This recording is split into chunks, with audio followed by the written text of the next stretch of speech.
want to welcome everybody to Colerain Township. This is a really exciting moment for us to host our congressman. Oh, can you hear me? Okay, I can talk louder also. I'll speak to the back of the room there. So my name is Jeff Mills. I'm the Township Administrator in Colerain Township, and it is my pleasure to welcome all of you to our administration building here at 4200 Springdale Road. A lot of new faces. I hope that you were able to find your way here, and that the next hour is very comfortable for you. Before we get started with Congressman Chabot, I want to introduce the President of our Board of Trustees, Mr. Raj Rajagopal, just to say a few words.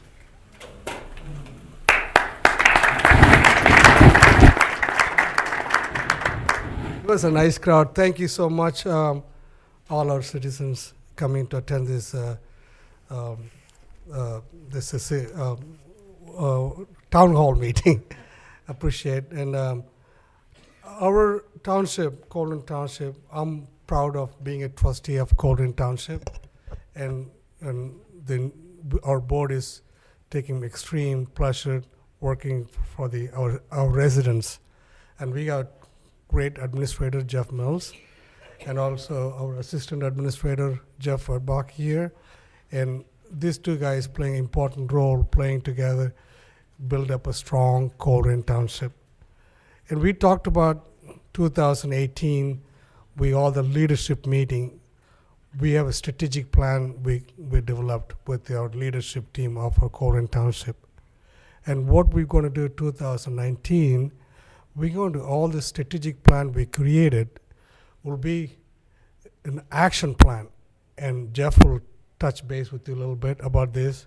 And this is the first time I've seen our residents, our administration, all come together and working towards one goal: have a better place, the Colerain Township, a better place to raise children, raise family, and to live. And I know Steve, a few words I want to talk about Steve. Steve has been a friend of mine when he first started running. My daughter was so small. We used to campaign for him. He's a great, great congressman.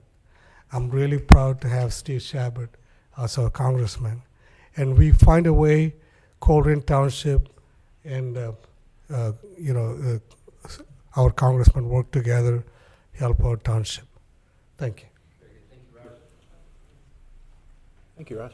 Appreciate it. Thank you. Okay, so Congressman, it is such a pleasure to welcome you to Colerain Township. Colerain Township is the state of Ohio's second largest township.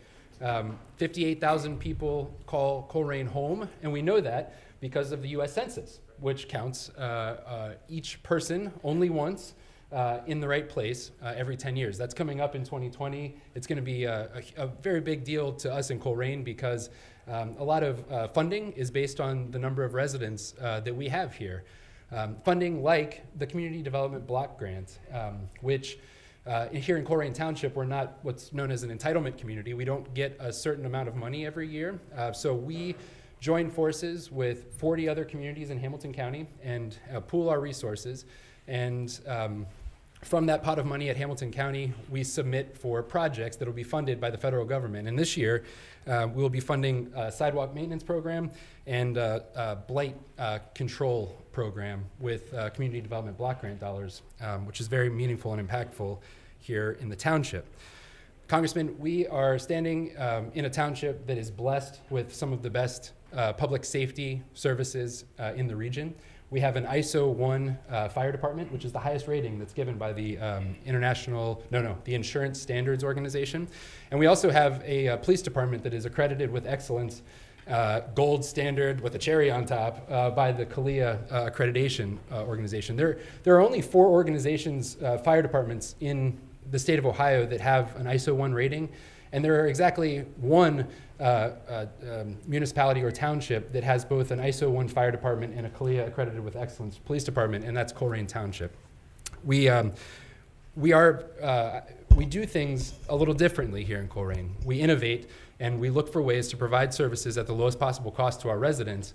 A good example of that, you may have heard, is the quick response team, which is becoming a national model for dealing with heroin, the heroin crisis in our country. I just noticed today in my email, I get a little email that says every time Colerain's mentioned in the news. And in Huntington, West Virginia today, in their newspaper, they talk about Colerain Township being a model for their QRT. And so it truly is a national model. And the innovation that's happening here is something that I think we can all be proud of. I have to mention that transportation and infrastructure is a big issue for the township. And US 27 is the backbone of our community. That's Colerain Avenue. And the trustees have made it a priority this year to invest $100,000 in a plan for identifying ways to beautify, make more safe, and improve traffic on Colerain Avenue, US 27. It's a big deal for us. And finally, I'll just, a couple other ways that the federal government has helped us here in Colerain Township. We've been working with the United States Drug Enforcement Administration, the DEA, on a drug interdiction task force that could be located in Colerain Township, and the Justice Department has been a great partner in bringing those federal law enforcement resources to our region and to our town. Our fire department is currently applying for a FEMA grant to help with SCBA apparatus. Those are the tanks that firefighters wear when they go in to fight fires. And that is mission critical equipment that is very expensive and is hard to provide with local money. And we really appreciate the opportunity to compete nationally for those types of equipment purchases. Colerain Township's a wonderful community, as you well know, and I'm so proud to be able to get up every morning and come work for residents, as I'm sure you are too. And it is just such a privilege to have you here. And with that, I'll turn the podium over. Welcome. Thank you very much.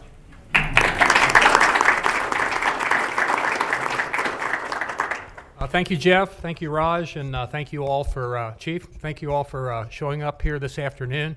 I am Steve Chabot. I'm your representative or member of Congress, 1st Congressional District of Ohio. We'll keep this to an hour. We're not going to keep you for hours and hours and into the evening. You're going to want to know when you can get out of here. But and I'm not going to talk very long, believe it or not. I'm here to listen more than to talk, so I'll just talk for a couple of minutes here at the beginning, and then we'll just open it up to questions, and we'll take this in any direction that you'd like to take it. I just found out a little while ago that Waycross, I believe, is that this, or are they here now? Yep, they're here and they're up on that. They're up there, okay. So Waycross will be taping this, and so you may want to speak up a bit when you're asking your questions, and if you could keep it relatively brief in your question. I'll try to keep it relatively brief in my answers so that we can get as many questions and answers in as possible. Just to kind of give you a couple of basics here, as you all know, Colerain Township is one of the very important parts of our congressional district. Our district, as I say, is the 1st congressional district. I've had the honor to represent it for 23 years now, not straight, but 14, and then I lost, and then for a number of years since then. And our district consists of all of Warren County and most, although not all, of Hamilton County. And most of the city of Cincinnati, for example. We have 2 congressional district offices here in the district. District always gets confusing because this is my congressional district, but then you've got the District of District of Columbia, and so that gets confusing up in Washington because they're really kind of both districts. But here we have an office in Hamilton County in the Crew Tower. We're up on the 30th floor. That's your office, so you're welcome to come down anytime, meet staff, meet me if I'm here. I'm typically in Washington 4 days a week, either Monday through Thursday or Tuesday through Friday. That's a typical week. This week, usually once a month, we have 1 week when we're not in session up there. They call it a district work period. Again, it gets confusing because that's the District of Columbia up there, so we're back in our congressional districts. That's how I'm able to be here this week to do things like this. We also have an office in Warren County. It's a couple of doors down the street from the Golden Lamb, if you know where the Golden Lamb is there in Lebanon. And then we have an office in Washington. There are 3 federal office buildings where members of the House have their offices. We're in the Rayburn building. If you would like to come to Washington sometime, bring your family or a school group or church group. We have lots of folks that come up. We can set up tours for you. We can get you in the White House usually. I can have my staff give you a personal tour of the Capitol building. We've had a lot of schools from Colerain Township and all over the district over the years come up, and I try to give them a personal tour of the Capitol building, spend about an hour with the kids. I can get them on the floor if we can set the time just right. So there's a lot of things we can do. So feel free to you can contact me and let me know how you think I should vote on an issue, or if you want information. You can go on our website, which is Chabot, my name, obviously, CHABOT, .house, like House of Representatives, so chabot.house.gov, G-O-V. And so that's our official website. We've got lots of ways for you to get information or tell me things or whatever you need to do to get in touch with me. You can do it that way. I'm on 3 committees. I'm the Small Business Committee. I was the chairman of the Small Business Committee the last 2 Congresses. As you probably know, I'm a Republican. The Democrats won the House of Representatives in the last election, so now the chairs of all the committees are Democrats, so I'm no longer the chair of the committee. I'm the lead Republican on the committee. The head of the minority party is called a ranking member, so I'm the ranking member of the Small Business Committee. I'm also on the Judiciary Committee, and that has to do with the courts and law enforcement like the DEA, Drug Enforcement Administration, the FBI, and other entities. We impeach people on occasion. That goes through the Judiciary Committee. And I'm also on the Foreign Affairs Committee. And so those are the 3 committees. And I'm on some subcommittees of those committees as well. So anyway, that's kind of what I'm involved in Washington. Now, I'm very involved with all kinds of issues under those 3 committees, but in Congress you're responsible for all issues basically that have anything to do with the federal government. So even though I'm not on the Ag Committee, the Agriculture Committee, we got a lot of farmers in our district. And so if there's farm issues, whether it's some type of subsidies or crop insurance or whatever, I may not have the same expertise as somebody that is on that committee, but we still can get answers, and I know a fair amount about those things. And so that kind of we're kind of jacks of all trade when you're in the House. Senate, kind of the same thing, really. But anyway, that's kind of how the committee structure works. So at this time, I'm basically going to stop talking and start listening. So if you have a question, just raise your hand, and I'll just call on as many people as I can. Yeah, Jeff? It's because we're on Waycross. If you would like to have your... Oh, no, we're not going to... Yeah, he's just gonna. Oh, okay, great. Okay, very good. Thanks. All right, never mind. Okay. I stand corrected. That's all right. So just let me know if you got a question, or it doesn't have to be a question. If you want to make a statement, that's fine too. I can respond to it or not. Yes, ma'am. I'm here because you're on the Judiciary Committee, Mhm. and my mother was involved in an abusive, neglectful guardianship through probate court, and I have exhausted the local avenue and the state, and I'm starting on the federal now with Medicare fraud, with the federal bill 178. I've submitted things to the committee in Washington, and they actually called me back. I'm starting on the FBI and the Department of Justice to give them the information or the evidence that I have of what was done incorrectly. I have some idea how to do it, but I was just wondering if there's any way when I get it complete, if I could give it to you, if you could help. I don't know. Yeah, absolutely. Sure. Yeah, I have a staff both here in Cincinnati, in Washington, and then I have a small business committee staff as well, and that's what they're paid to do, basically. Okay. And we can perhaps set up a time in my office, either with my staff, perhaps with me, depending on how it is. We can get the paperwork. We can help in the process. We're not allowed to be, advocates, like an attorney for somebody, but we can assist. We do that kind of stuff for veterans who are having, challenges getting their veterans benefits, or somebody has the IRS after them and they think they're being not treated fairly and things like that. So we can absolutely help you. You see the 2 gentlemen over there? Raise your hand, guys. There's 2 of my staff over there. Here's my chief of staff. Hey, Stacy, come on in and have a seat here. Yeah. Come on in, Stacy. You can come on in and sit down. Huh? Well, Stacy's my chief of staff back there, so she's in charge of the rest of my crew. So she's here as well, and we'd be happy to do that. Okay, So, thank you so much. absolutely, thank you. And they'll be here afterwards. So I've got another town meeting that I'm doing in a place called Camp Denison.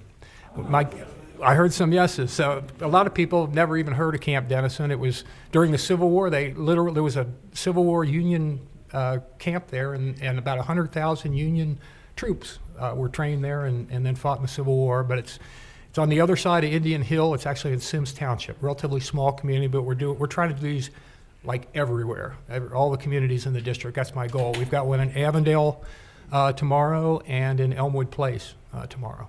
So, yes, sir. As a retired Fed, I've noticed in my 36 years in service and 7 years since retirement that the federal government, Congress, has not really done their job as far as appropriations. I think maybe 5 or 6 times during my career was there actually an appropriations during the next fiscal year. Mm-hmm. And you're just one of 400 and some congressmen.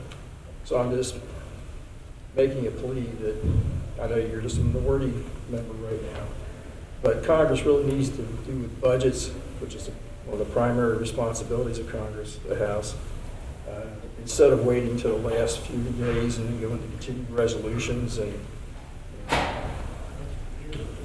Yeah, I think you're right. Let me. I'm just pushing it is that it's a stress on the citizens and particularly the feds. Yeah.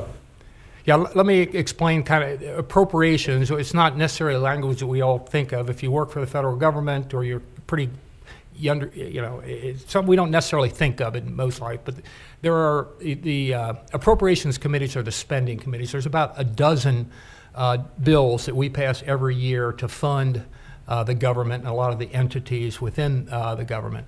And typically, over the years, mostly in the House, we generally get all or most of them done. And we're supposed to do them by September, which is the end of the budget cycle. And the Senate, however, has a heck of a time getting things done over there. And the reason, and that's whether it's under Democratic control or Republican control. Right now, it's under Republican control in the Senate and the House under Democratic control. They have trouble there because their rules are different than ours. They don't just need a majority to pass something. They need a supermajority or 60 out of the 100.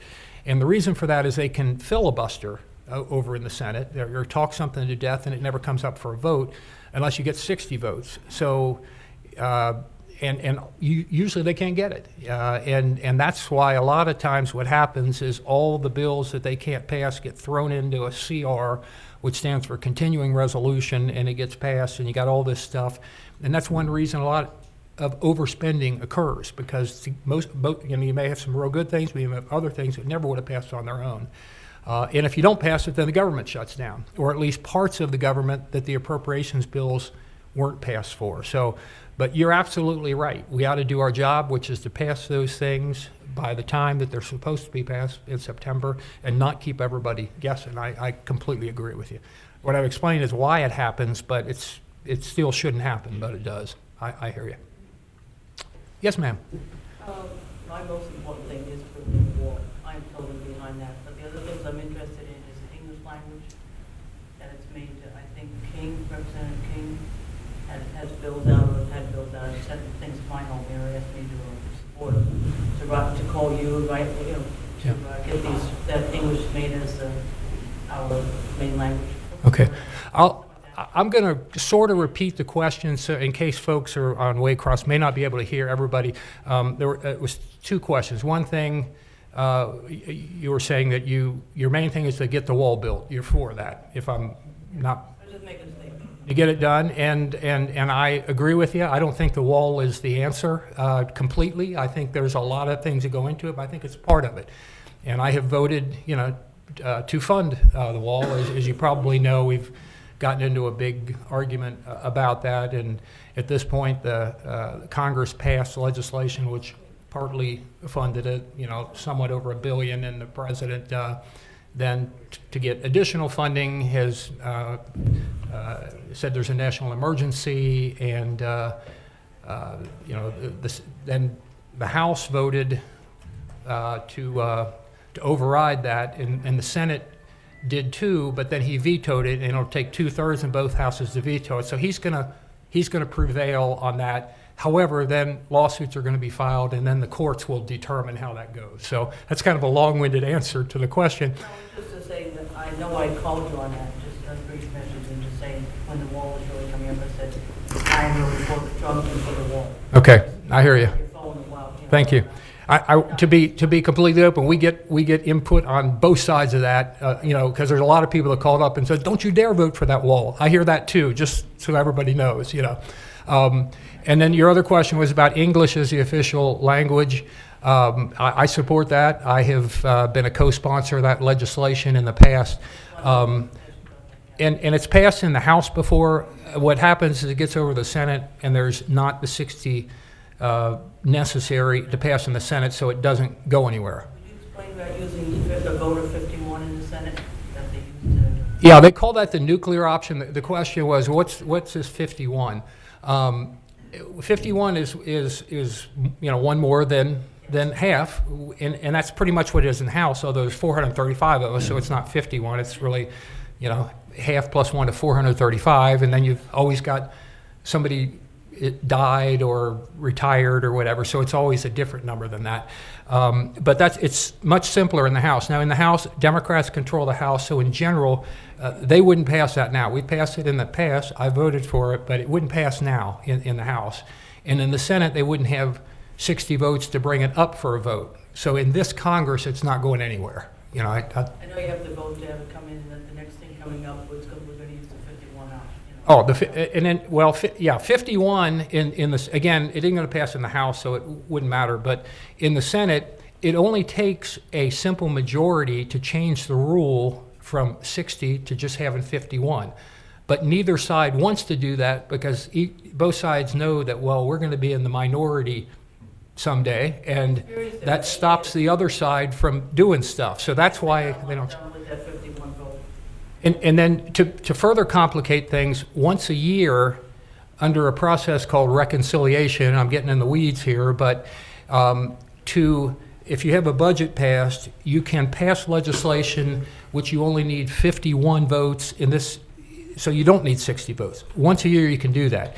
That's how the Bush tax cuts got passed into law. That's how the Affordable Care Act or Obamacare, whichever terminology you prefer, that's how that got passed. That's how the Tax Cuts and Jobs Act that passed, the tax cut bill that President Trump signed, that's how that passed.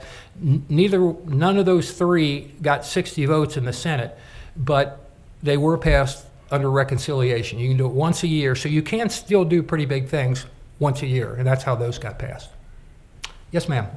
My husband is on chemotherapy, and last year it cost us about $900 a month. This year it's gone up to over $1,000. He's going to have to be on this for the rest of his life. And everybody says, well, did you file for this or file for that? And we did, but we're always just over the limit of what you can qualify for. Yeah. So we've worked hard all our lives and saved, and now it's like we're being punished because we can't get any help. Yeah. So I know Trump says he's going to do something about this big pharma and what they're charging for drugs, but is there any hope? Is there hope? Yes. Is it going to happen? For sure. There's no way that I can honestly say, yes, this is going to pass into law. And too often what happens in Washington is, you know, you have the Republicans and you have the Democrats, and rather than accomplishing something, which is what ought to happen, you know, both sides end up pointing fingers the other way and thinking that'll benefit them in the next election. That's not the way it should be, but too often that is what happens. I do have people that, you know, ironically, who will say that this is what you're just saying, you know, that it's because you guys, you know, repealed Obamacare, you know, and you got rid of pre-existing condition coverage, et cetera. We have Obamacare, or the Affordable Care Act. That's the law that we're operating under right now.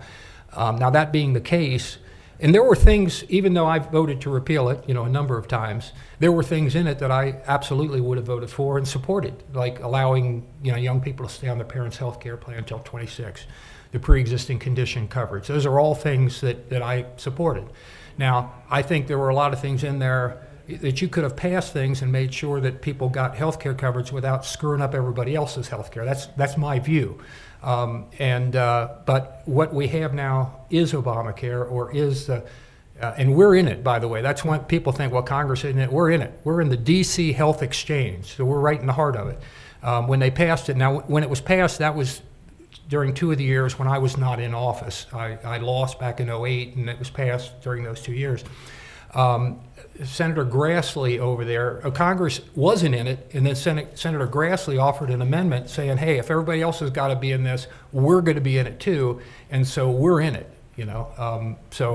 But I hear you, and I'd be happy, my office, you know, we'd be happy to look at your particular situation and see if there's any way that there may be some way that there's help available that you're not aware of or something, and I'm open to any information, you know, on bills.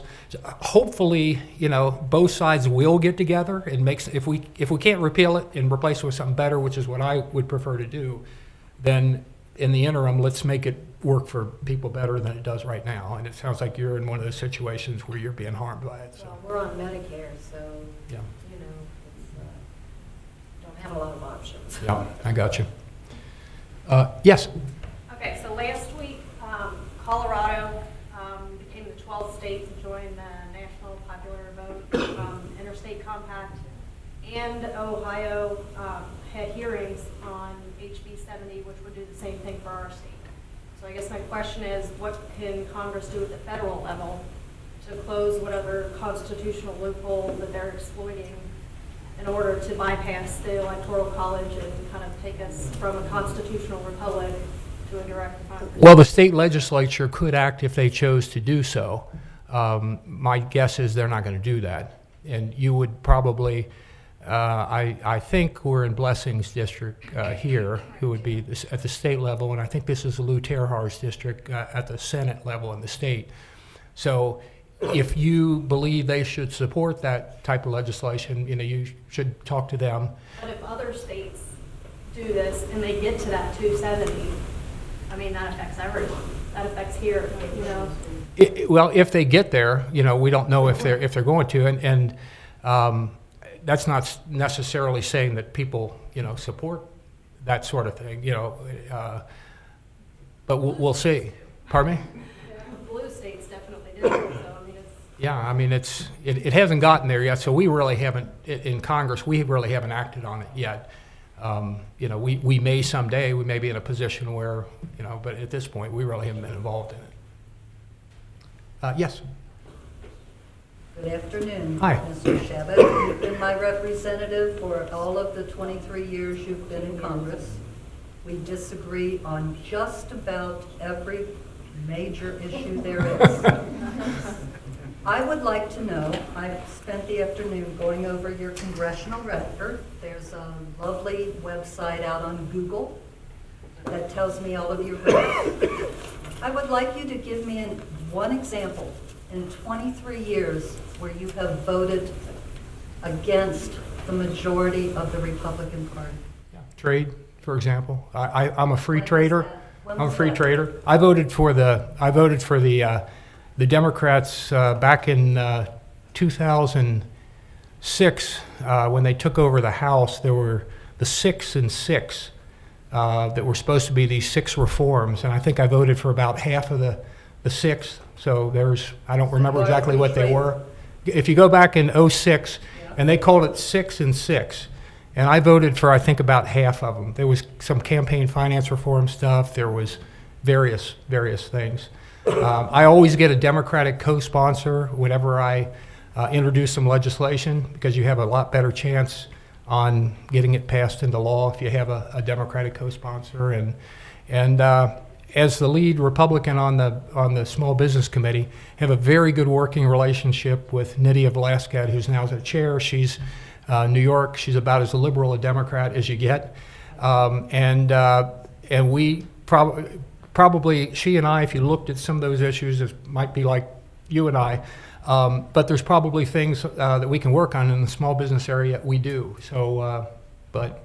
I'm happy to hear that you work across the aisle. Yeah, really do. And if you talk to any of the Democrats in Washington that know, they'd tell you that I do. I mean, a lot of times, I mean, the votes are pretty much, the Republicans are here and the Democrats are there. And I mean, that's on a lot of the major votes. So I don't disagree or dispute that at all. So. Okay. But thanks for coming this afternoon. Thank you. Sorry you have to put up with me. No, you're not. Yes. Hi. Hi. Mr. Chabot, I wanted to know why you voted no on H.R. 8, the universal background checks, and why you decided not to support it. Yeah, well, because we're already covered most of the, almost virtually every incident that we've seen, all the major ones, that legislation would have done almost nothing to have prevented any of the horrific incidents that have happened here. This thing was kind of a who's who of gun control things that they've been trying to pass for a long time. I'm on the Judiciary Committee. We've studied this, and that is one of those issues where it's almost, this and this on the issues. And I just don't think that additional gun control legislation like that is going to make us any safer. It doesn't address what I think are the root causes, which tend to be, for example, in the schools targeting the kids, finding out who they are and dealing with the problems that they have so they don't turn out, bringing a gun to class and turning it on their students. When, for example, when Parkland happened, I was thinking, what can we do locally? I met with Dan Hills, who's the head of the Cincinnati FOP, and sat down with him and said, Dan, is there anything that we could do in your long line of law enforcement experience that could make a difference? And he said, and I agreed with him here, he said, we need additional school resource officers in the schools, and they need to be a lot better trained than we have out there right now. And he said, for example, we have Cincinnati police officers. They're some of your best trained people to handle active shooter incidents. They know how to handle weapons. They know what to look for. Usually they serve 25 or so years on the police force. And then for 10, 15 years, they work, security here, there, or carpentry, or you name it. So we introduced legislation along with another congressman from Florida who was a sheriff, a retired sheriff. He and I together, his name is Rutherford, we offered legislation. It did what I just said, but it did a bunch of other things. It also allowed federal money that local school districts, like, our area here could apply for federal money now for metal detectors, for training, for school personnel and staff people to learn how to identify those kids which are at risk, that are dangerous. Most of these things, if you look at on their social media, there were red lights flashing out there and they just weren't picked up. So, there's ways that you can stop things, and that's what I'm for, as opposed to what I just think wasn't really going to make us any safer as a society. You wanted to follow up? Well, with that, there's Sure. a thing called the red flag law. Yeah. We've got Senator Lindsey Graham that wants to propose legislation on March the 26th. And it's a bipartisan legislation that we're looking at, and I was wondering if you would support that. Indiana has the Right, Indiana, you're right, Indiana does. Some states have. That's one that I haven't come to a decision for sure. 15 states that have. Yeah, but it is something to me that sounds, it might be worthwhile to consider. I talked to Susan Brooks, who has introduced that in the House, and she's from Indiana. A member of Congress, and that's her. And the idea is it makes it, if you have somebody that has mental health issues, you can get their guns from them before something happens. That's basically there are red flags out there. Now the counter to that is, some people think that it could be abused and you're infringing upon people's rights too. So there's two sides of this. That's what I'm studying right now. I haven't come to a conclusion yet on that particular legislation, but I appreciate you bringing it up because we are looking at it right now. Thank you. Who else? Yes, sir. There's been a lot of talk in the media about the power of the purse and about Trump's veto on the bill that was passed. What is your sense of the power of the purse, and how would that apply to your thinking about whether to override President Trump's veto? Yeah, I do think that over time, Congress has, the legislative branch of the government, which is the Congress, I think we have ceded far too much power to the executive branch over time. Now, part of that is our own fault because we can't get our act together, so we've sort of let the executive branch take leadership on everything from the war powers to funding issues, a whole range of things. So, and that's our fault. And I'm one of the 435, so I take responsibility for it. That's us. As far as the legislation recently that has been mentioned, obviously, was on the border security or the walls the lady here mentioned. And basically what happened is Congress the president, and let me go even further back, it was actually border control experts, it was ICE and others, who said $5.7 billion is what we need down here to do this. And then, as you might remember, Speaker Pelosi had said, nothing, not a cent. And then she said, well, maybe $1. And then we ended up to like a little over $1 billion out of the 5 that he wanted. So what I think should have happened is Congress should have come together with something that was reasonable in the middle. 3.5, something like that, but we didn't, Could they have gotten 5.7 before? That's what I hear, is that there was another where they could have gotten 5.7, they decided not to approve it. Well, you can all, some people have said that. I don't really buy it. When it was really, let's vote for it, I don't think the votes would have been there any more than they were, when we finally got 1. I think 1 was far too little. 5.7 is what they needed. I probably would have been willing to compromise at 3.5, something like that for the time being. To me, that would have been reasonable. That would have been a compromise that reasonable minds should have been able to come to. But instead, it was so low. The president said, "If this is what I'm going to do," and he did it. Now, I think he's got the power to do that because a previous Congress, this was before I got there, passed legislation that said presidents can, for national emergencies, take executive power and use the money from different pots that's already been appropriated. So in my view, he is following the law. I don't think it's extra, but we'll see. The courts the third branch of government is going to make that determination. But I do, and going back to your original question, I do think that the legislative branch of government has ceded far too much power to the executive branch over time. We're supposed to be the ones closest to the people. I'm here today. President Trump, he's busy, couldn't be here today. So it's much easier to get to me than it is to the President of the United States, and so this is the branch that's closest to the people, and the House more than the Senate, too. Rob Portman has the entire state, and Sherrod Brown has a whole state to deal with. I got one of the 16 congressional districts, and so we're much closer to the people. Yes, over here again. The lady that doesn't like me, over there. Yeah, no, I'm just kidding. It just doesn't agree with me. Yeah. Personal. Yeah, I know it's not personal. Yeah. I'm the mother of a vet, a disabled vet, and he gets very good care at our Cincinnati Veterans VA. Hospital. Yeah. I think they told me it's rated 7th out of 150 in the country.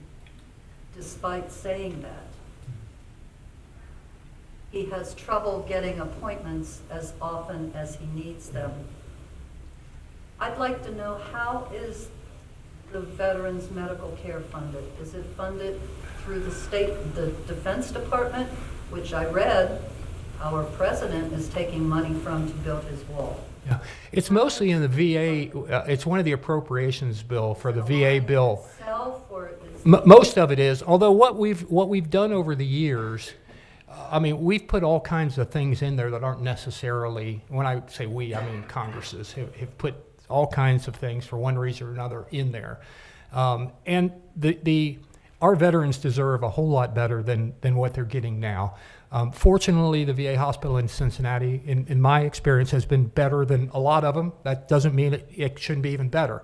We've worked with Rob Portman when he was in the House. Brad Wenstrup, he's a doctor and he's a veteran, and in fact, he's in reserves, I believe, right now, and he's a surgeon. He was an Iraq War veteran. So we've worked with him about it, and he was on the Veterans Committee. I wasn't on the Veterans Committee, but our staffs have worked on this stuff, and I go up there, a number of times a year, meet with both the veterans, the doctors and nurses, and we go in the psychiatric department and the drug treatment and the alcohol treatment and all that stuff. And we know there were significant problems, some years ago. Some of those have been remedied, but there are still waiting periods in some places that are too long. So we need to do better. And yes, we need to spend, more on it. One of the things that now, if they think they can get better treatment outside the system, they now have that option to do that, which I think is a good thing too, to bring a little competition in there. And there may be some doctors or somebody closer to home that they don't have to go up to the Veterans Hospital too. So those are some of the reforms, improvements that we made, but we need to do more. It's possible, but our Veterans Hospital is, for traumatic brain injury, you can't really go anywhere better than the Veterans Administration. They know. They have dealt with it. There's no question. Yeah. They've dealt with it, and the personnel are amazing. They're just short-staffed. Yeah. So I worry about money being taken from it. Thank you, and thanks for your son's service and yours as well. It's tough for the parents as well. This side's quiet over here, isn't it? Yes, sir. Yes. Could you answer a guess as to whether President Trump could be reelected, considering weird things he says? I mean. Yeah, the one thing I avoid at these, because I'm supposed to avoid it, is getting into politics as far as like who's going to, get elected and who, or even my elections. I just don't get into it because this is an official event. But I don't mind you asking it, but I prefer to stay away from it. Okay, yeah. Yeah, who knows what's going to happen,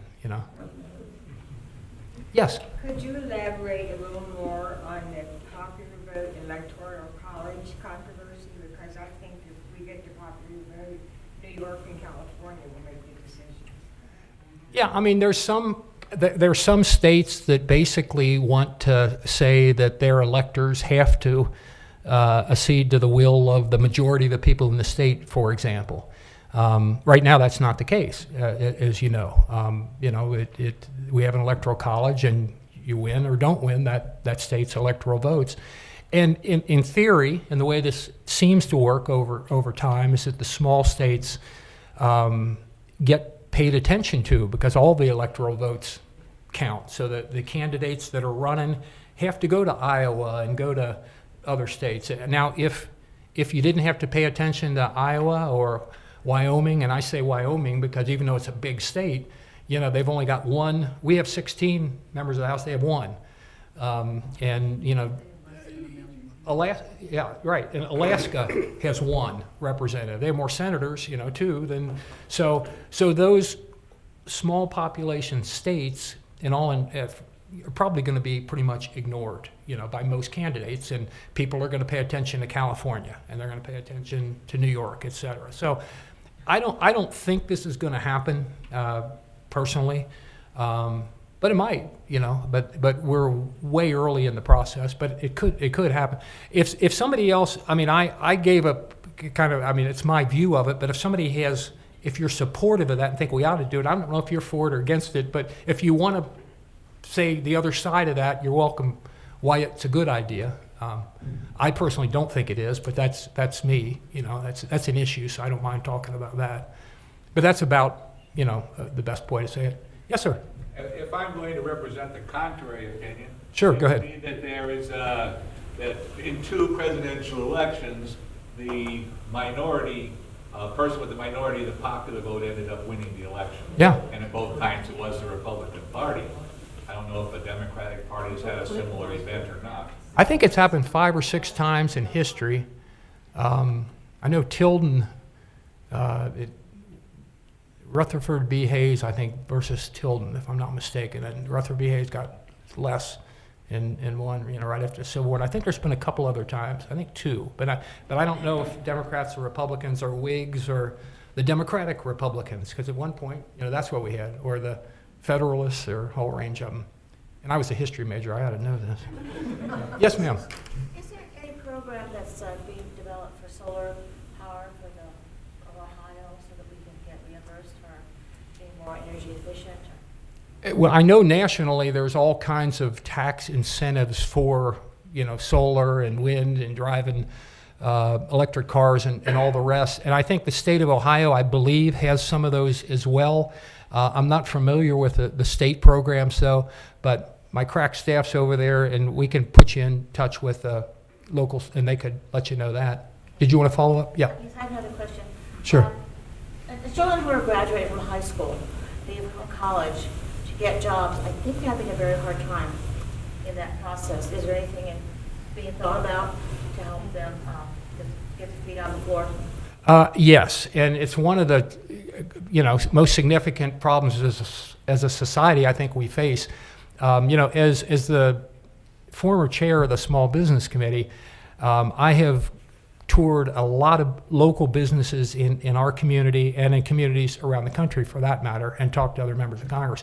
And what we hear over and over again, you know what the number one challenge that businesses face nowadays? Used to be taxes, used to be regulations. Qualified employees. Yes, exactly. Yeah, it's workforce. It's finding people who can learn a skill, who will show up for work and pass a drug test, and the kind of normal things that ought to come kind of natural. And so we need, again, as a society, I think we need to emphasize to a significant portion of our population that lots of jobs out there have value and are very important to our society, where you don't necessarily need a 4-year, liberal arts degree. That's not to say there's anything wrong with that. Yes, we need English teachers or fine arts teachers or even politicians. So we need people like that, but we also need electricians and plumbers and a whole range of things. I've worked very closely with the Cincinnati Public Schools, for example, with Scarlet Oaks, Diamond Oaks, the Great Oaks schools. Up in Warren County, we have the Warren County Career Center.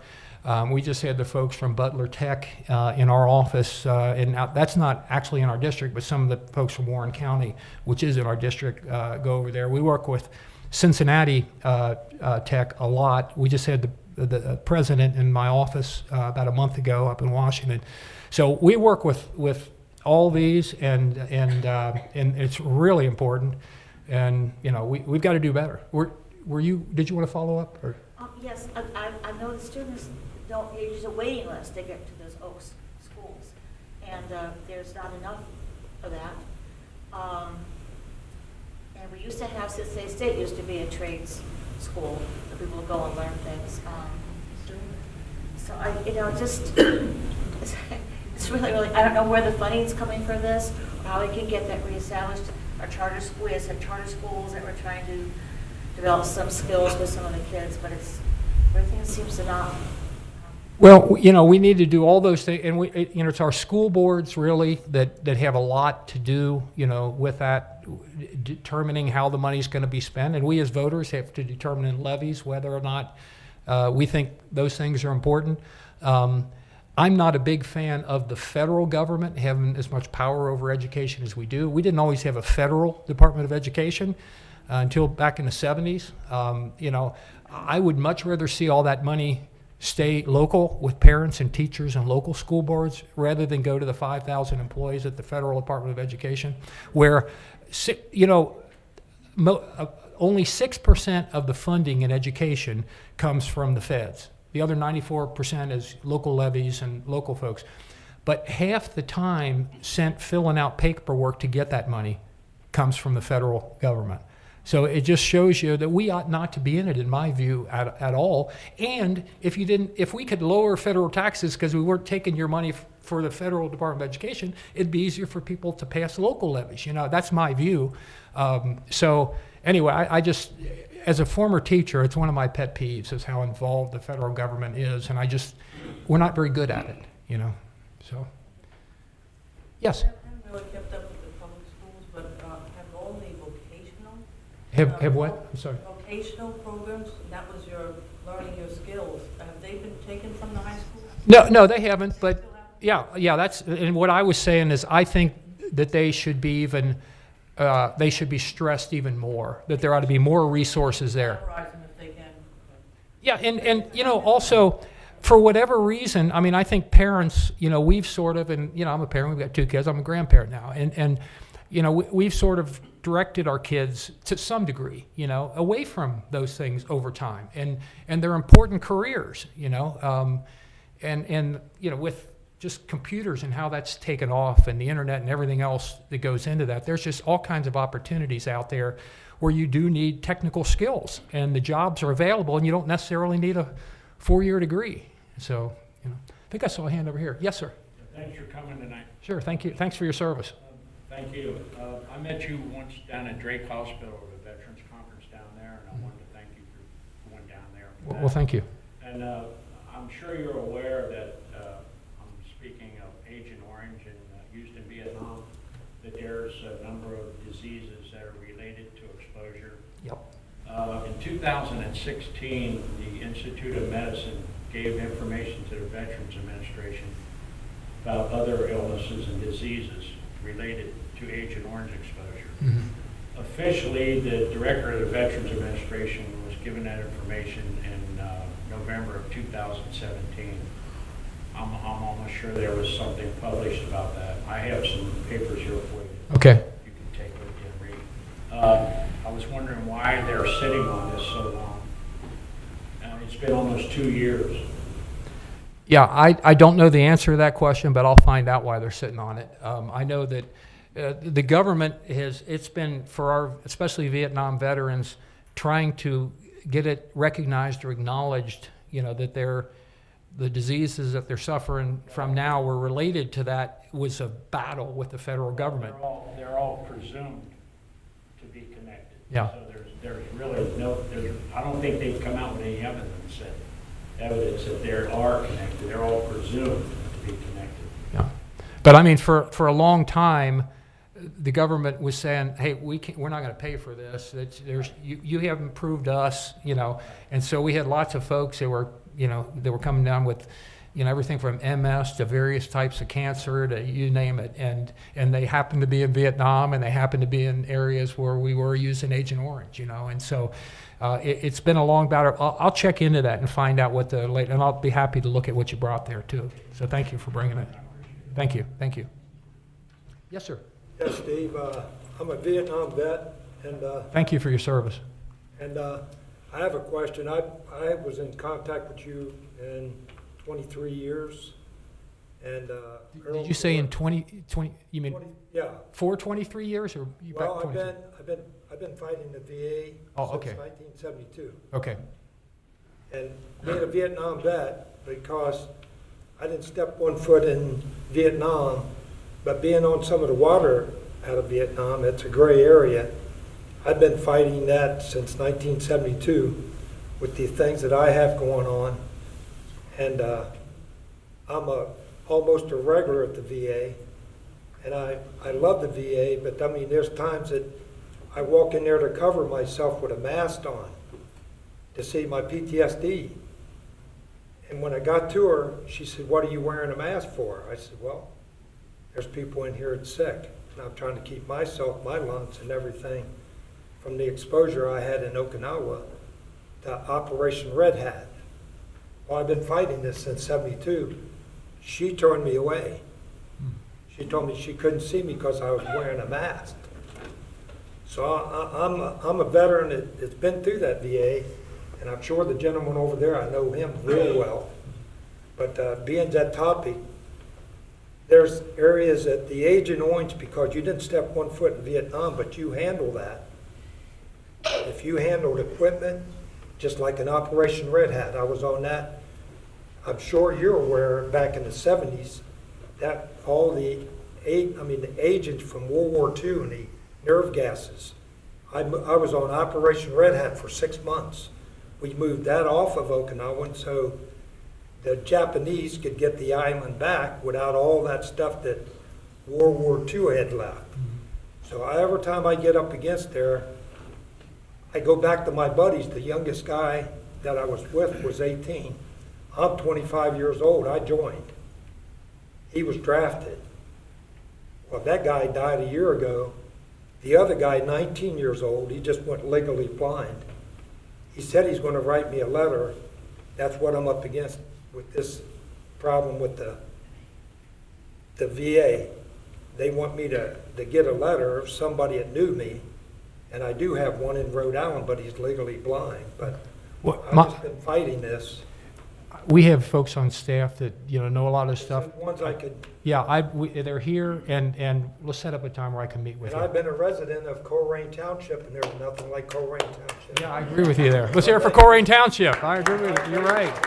It's a great place. Yeah. I went to LaSalle High School right down the street, by the way, so we love your area too. Yeah, we got time for another one? Okay, actually, we got maybe time for Steve, two I got- questions. What, I got a what's question. Oh, yeah, go ahead, Anybody Russ. there? Let them take the Well, maybe we'll do three. Okay, my answers will be real quick. Go ahead, Raj. Thanks for coming. I was telling, I was at Ohio Electoral College at the time. When I was Electoral College, was a critical time, crucial time. Only 2 electoral college can change the president, select. You know, the 2000. You were one of the Electoral College votes? Critical, yeah. Now they know who to blame, Raj. But I elect the best president. But I was saying, I think that the forefathers of the country, brilliant. They wrote the Constitution at that time, you know, over 200 years ago. There were no Chicago, New York population, but they thought in the time that each state has a power to elect the president. Yeah, that's the thing. Now, my real question is, a few months ago, we met. We talked about the Colerain Avenue, especially the beautification and the, revamping the whole state, become like an accident-prone. And I asked you if you have any suggestions. I know the federal funding goes to only the interstate, only the money goes interstate. How we got an accident-prone area like the merge it to the Colerain Avenue to the interstate. You suggested some ideas how you can obtain the funding if that merger connected with the interstate. Would you explain how the? Yeah, there has to, in order to get, thanks for coming. Thank you for coming. In order to get federal money for highways and for transportation and things like this, there has to be a federal nexus or some connection to the federal government. The closer that you get to like an interstate highway, for example, the better chance that we've got. It's hard to get, to use the opposite, and if you have, you know, potholes out, you know, in one of the side streets off Colerain, the odds of us being able to get federal money for that are pretty slim.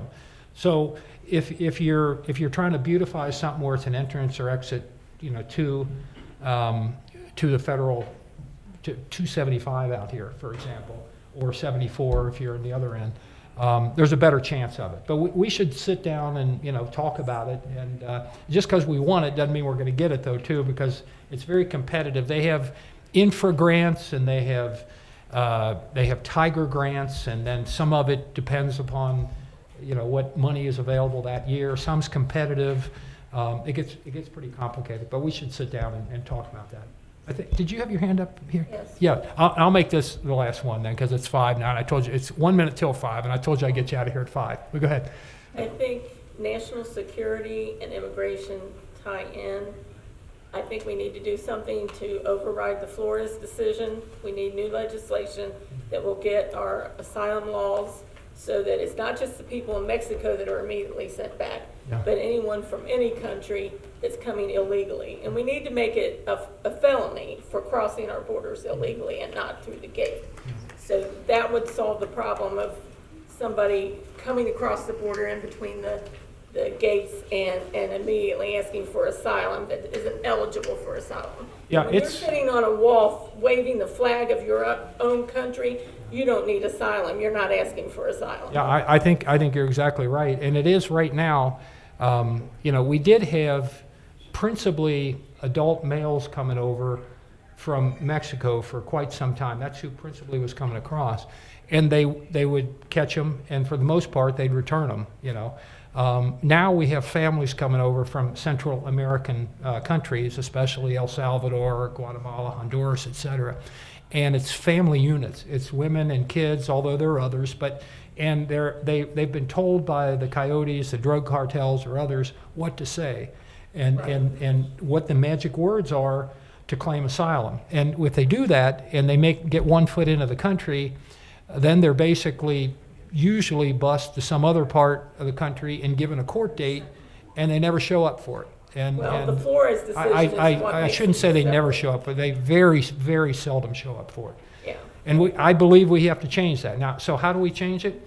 You have to have a majority in the House. Now, we certainly don't have it now. We did have it last Congress. We don't have it now. and you have to have 60 votes in the Senate, and that's lacking too. And you need a president that would not veto it. We've got the third thing. You know, we don't have the other two. The lady's got her hand up who disagrees with me all the time. But go ahead. She wants to add something. Asylum laws are international laws. Yes, they are. They are international laws. Yeah, but we're a sovereign nation, and We are so a sovereign and nation, so we but have the have ability signed on to recognize whatever we want to recognize as a nation. You know, so. People wouldn't be seeking asylum if they're not in desperation. And so that's one of the reasons. Yeah, and I think there's a lot of truth in that. I was in those countries I just mentioned, in Honduras and in Guatemala, and went to a number of the programs. And I do think one of the things that would be very helpful when we spend a lot of money in foreign aid all around the world. I think we should assist those countries in improving the conditions there, so that they don't have to send their families up here to get away from the drug cartels. To me, that's a good use of our foreign aid. If we're going to do it, that would be a good use. But I do think, as a sovereign nation, we do need better control of our borders, and we don't have it now. And we have run out of time. So on that non-controversial last topic there, thank you all for coming. Thank you very much.